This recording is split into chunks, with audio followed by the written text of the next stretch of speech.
ತಿರುಮಲದಲ್ಲಿ ಕಲಬೆರಕೆ ಲಡ್ಡು ವಿವಾದ, ಕಳವಳ ವ್ಯಕ್ತಪಡಿಸಿದ ಪುತ್ತಿಗೆ ಸ್ವಾಮೀಜಿ. ಲಡ್ಡು ಅಪವಿತ್ರಕ್ಕೆ ಶ್ರೀಗಳ ಆಕ್ರೋಶ.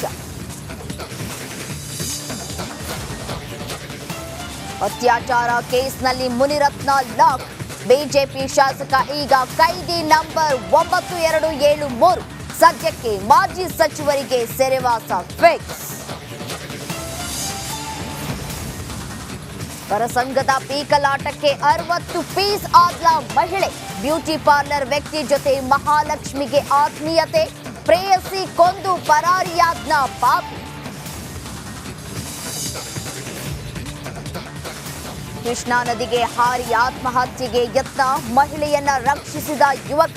ಬೆಳಗಾವಿಯ ಹಲ್ಯಾಳ ಬ್ಯಾರೇಜ್ ಬಳಿ ಘಟನೆ.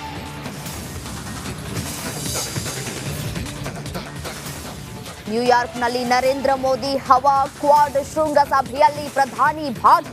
ವಿಶ್ವಸಂಸ್ಥೆಯಲ್ಲಿ ಭಾರತಕ್ಕೆ ಕಾಯಂ ಸದಸ್ಯತ್ವ.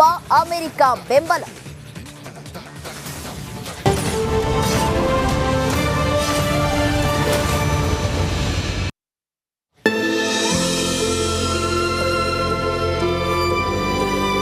ಜೀವನ 15 ವರ್ಷದಿಂದ ಯಾವ ಒಲೆ ಹೊಚ್ಚಿದೆ ಸರ್ ಮನೆ.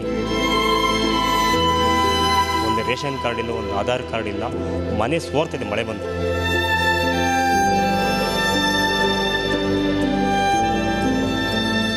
ನೋಡೋರು ದಿಕ್ಕಿಲ್ಲ.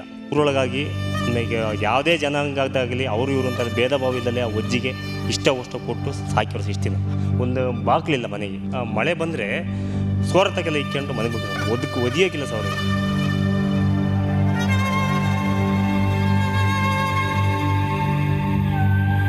ತಂದೆ ನೀನೇ, ತಾಯಿ ನೀನೇ, ಎಲ್ಲ ಪ್ರತಿಯೊಂದು ಎಲ್ಲ ನೀವೇ.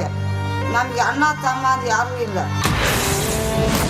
ದಿನಾಂಕ 19/9/2024. ಸಮಯ ಮಧ್ಯಾಹ್ನ 12 ಗಂಟೆ. ದಿಕ್ಕಿಲ್ಲದಂತೆ ಇತ್ತು ಈ ಕುಟುಂಬ. ಎಸ್, ತುಮಕೂರಿನ ಶ್ರೀ ದೊಡ್ಡರಾಂಪುರದಲ್ಲಿ ಒಂದು ಕುಟುಂಬ ವಾಸವಿತ್ತು. ದೊಡ್ಡಮ್ಮನ ಮಗಳು ಚಿಕ್ಕಮ್ಮ. ಚಿಕ್ಕಮ್ಮನಿಗೆ 2 ಮಕ್ಕಳು. ಒಬ್ಬನ ಹೆಸರು ಮಲ್ಲಿಕಾರ್ಜುನ್, ಮತ್ತೊಬ್ಬನ ಹೆಸರು ನವೀನ್. ಮನೆಯ ನವೀನ್ ಮನೆಗೆ ಹೋಗಿ ಅವರು ಇವರು ಕೊಡೋ ಆಹಾರ ತಂದು ತಿಂತಾ ಇದ್ರು. ಕಳೆದ 15 ವರ್ಷದಿಂದ ಕೆಲವರಿಗೆ ಮಾನಸಿಕ ಆರೋಗ್ಯ ಕೆಟ್ಟಿದೆ. ನವೀನ್ಗೆ ಹಾಸ್ಟೆಲ್ ಸಿಕ್ಕಿದ್ರು ಕ್ಯಾಸ್ಟ್ ಹಾಗೂ ಇನ್ಕಮ್ ಸರ್ಟಿಫಿಕೇಟ್ ಇಲ್ಲ ಅಂತ ವಸತಿ ಶಾಲೆ ಮಿಸ್ ಆಗಿದೆ. ಒಲೆ ಇಲ್ಲ, ದುಡ್ಡು ಕಂಡಿಲ್ಲ, ಬೆಳಕು ನೋಡಿಲ್ಲ, ದಿನಸಿ ಕೂಡ ಕಂಡಿಲ್ಲ. ಹಾಗಾದ್ರೆ ಸರ್ಕಾರದ ಯೋಜನೆಗಳು ಉಳ್ಳವರ ಪಾಲ, ಬಡವರಿಗೆ ಯಾಕಿಲ್ಲ ಅಂತ ಫುಲ್ ಗರಂ ಆಗಿಯೇ ವರದಿ ಪ್ರಸಾರ ಮಾಡಿದ್ವಿ. ಆ ಕುಟುಂಬಕ್ಕೊಂದು ಸಂತೋಷ ಕೊಡ್ಲಿಕ್ಕೆ ಸಾಧ್ಯ ಇಲ್ವಾ ನಿಮ್ಮಿಂದ? ನನಗೆ ಆ ನವೀನ್ ಬಾಲಕ ಪಾಪ ಬೇರೆ ಬೇರೆ ಮನೆಗಳಿಗೆ ಹೋಗಿ ಭಿಕ್ಷೆ ಬೇಡ್ತಾನಲ್ಲ. ಯಾರು ಬರದಿದ್ರು ಕೂಡ ಈ ಕುಟುಂಬಕ್ಕೆ ವ್ಯವಸ್ಥೆ ಅಂತೂ ನಾವು ಮಾಡೇ ಮಾಡ್ತೀವಿ. ಏನ್ ಎಲ್ಲಾ ಪಕ್ಷಗಳು ಮೆಂಬರ್ಶಿಪ್ ಅಭಿಯಾನ ಮಾಡ್ತಾ ಇದ್ದೀರಿ? ಬಿಜೆಪಿ